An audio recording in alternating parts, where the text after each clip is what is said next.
seara sfântă de Crăciun, sub cerul plin de stele, se aude un cântec lin și bun din sufletele grele.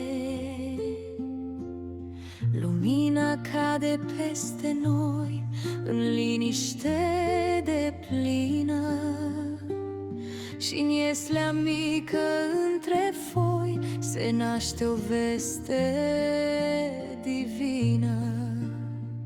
O vin Crăciun cu pace sfântă, cu har și dragoste în inimi, să fie lumea iar mai bună sub cerul plin de minuni. O vin Crăciun cu lumină în case și în gândul meu, că s-a născut speranța vie, pruncul sfânt, Fiul lui Dumnezeu.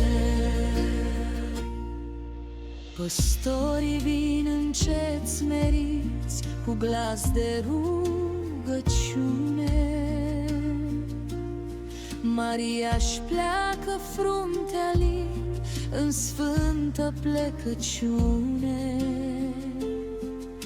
iar cerul cântă cristalin o pace peste lume.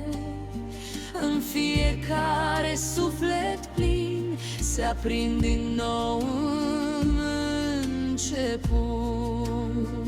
O vin Crăciun cu pace sfântă, cu har și dragoste în inimi, să fie lumea iar mai bună sub cerul plin de minuni.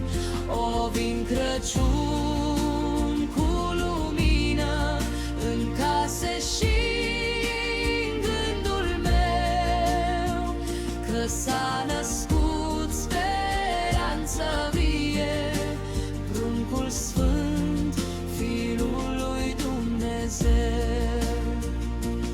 Să fie masă plină în prag și sufletul deschis, să dăm iertare nu cu drag, ci cum ne